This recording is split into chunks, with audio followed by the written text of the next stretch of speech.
व्यासपीठावर उपस्थित मान्यवरांना अभिवादन आणि समोरील बसलेल्या सर्व शिक्षकांना नमस्कार.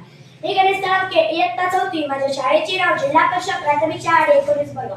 आज मी तुम्हाला एक गोष्ट सांगणार आहे. गोष्टीचं नाव आहे दृष्टी नव्हे दृष्टिकोन बदला. मित्रांनो, समोरचा रस्ता जर दगडगोटे आणि काटेंनी भरलेला असला तरी चांगले पाय कानकी वापरून घालून माणूस ते अवघड वाट सहज चालून जाऊ शकतो. परंतु आपण घातलेल्या बुटातच जर एखादा बारीक खडा किंवा काटा असेल तर माणूस 4 पावलेही टाकू शकणार नाही. सांगण्याचं तात्पर्य इतकंच की बाहेरच्या नव्हे तर आपल्या आतल्या कमकुवतपणामुळेच माणूस हरतो. अशीच एक गोष्ट आज मी तुम्हाला सांगणार आहे. तर एक होता राजा आणि एक होता त्याचा प्रधान. हा प्रधान मोठा सकारात्मक विचाराचा होता. काही घटना घडली की आपोआप त्याच्या तोंडून उद्गार बाहेर पडायचे. वा वा, बहुत बढिया, बहुत बढिया. राजाला त्याचा हा आनंदी स्वभाव आवडायचा. त्याचा सकारात्मक दृष्टिकोनही राजाला आवडायचा. राजाची आणि प्रधानाची चांगली मैत्री जमली होती. राजाला शस्त्राचीही चांगली आवड होती. राजाकडे शस्त्रांचा मोठा संग्रहच होता. त्यात एक देखणी तलवार सुद्धा होती. ती तलवार राजाला खूप आवडायची. राजा ती तलवार स्वतःजवळच ठेवायचा. त्याची निगाही तो स्वतःच करायचा. एके दिवशी राजा त्याची आवडीची तलवार पुसत बसला होता. इतक्यात त्याच्या हातून ती तलवार निसटली आणि नेमकी जाऊन त्याच्या पायावर पडली.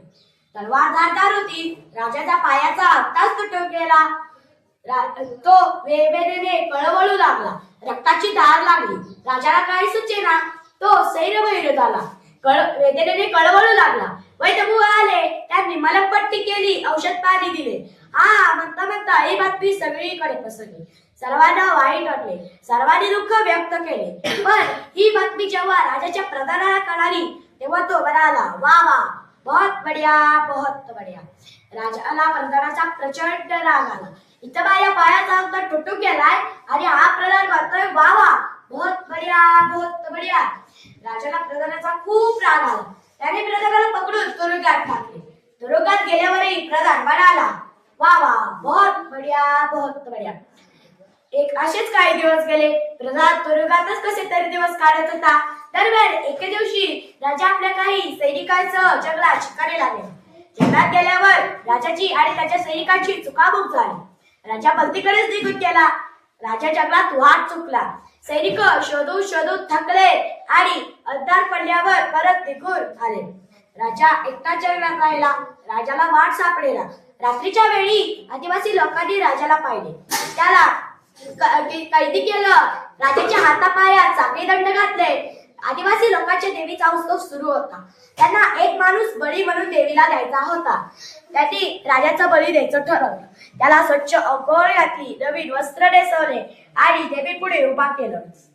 एक आदिवासी लोक बेभान होऊन नाचू लागले. जोर जोराने डोल बडवू लागले. सगळीकडे एकच कल्लोळ झाला. एका आदिवासीने तलवार हातात घेतली. तो आदिवासी राजाची मान अंडावेगळी करणार होता. तो राजाच्या बाणेवर वार करणार इतक्यात त्याची नजर राजाच्या पायाच्या तुटलेल्या अंगठ्याकडे गेली. तो थांबला, स्तब्ध झाला. मोठ्याने म्हणाला, अरे, हा राजा तर खंडित आहे. याला एका पायाचा अंगठा नाही. असं अपूर्णपणे देवीला चालणार नाही. सर्वदा शांत झाले. आदिवासी लोकांचा नाच थांबला. वातावरण स्तब्ध झाले. आदिवासी लोकांनी राजाला सोडून दिले आणि दुसऱ्या दिवशी राजा परत घरी आला. त्याला प्रधानाची आठवण झाली. जेव्हा आपला अंगठा तुटलेला तेव्हा प्रधान म्हणाला होता, वा वा, बहुत बढिया, बहुत बढिया. राजाने आपल्या काही शिपायांना बोलून प्रधानाला दरबारात बोलवून घेतले आणि आपल्यासोबत घडलेली सगळी हकीकत प्रधानाला सांगून टाकली. प्रधान पुन्हा आनंद येऊन म्हणाला, वा राजाजी, वा वा, बहुत बढिया, बहुत बढिया. राजा म्हणाला, अरे, ते बरोबर आहे. तुटलेल्या अंगठ्यामुळे आज माझा प्राण वाचला. पण त्यामुळेच मी तुला तुरुंगातही टाकले. तेव्हाही तू म्हणालाच होता, बहुत बढिया, बहुत बढिया. तर ते कसे काय? राजाजी, तुम्ही जर मला तेव्हा तुरुंगात टाकलं नसतं तर मी तुमच्या सोबत शिकारीला आलो असतो आणि आदिवासी लोकांनी तुमच्या हट्टामुळे तुम्हाला सोडलं. पण त्यांनी मला पकडून माझा बळी त्यांच्या देवीला चढवला असता. त्यापेक्षा मी तुरुंगात राहिलो ते चांगलं झालं ना राजाजी. म्हणून म्हणतो, वा वा, बहुत बढिया, बहुत बढिया. राजाच्या तोंडून उद्गार बाहेर पडले. वा वा, बहुत बढिया, बहुत बढिया. मित्रांनो, मला एकच सांगायचं आहे, पेला अर्धा सरला आहे असंही म्हणता येतं, पेला अर्धा भरला आहे असंही म्हणता येतं. पेला अर्धा सरला आहे असं म्हणायचं का पेला अर्धा भरला आहे असं म्हणायचं, हे ज्याचं त्यानंच ठरवायचं.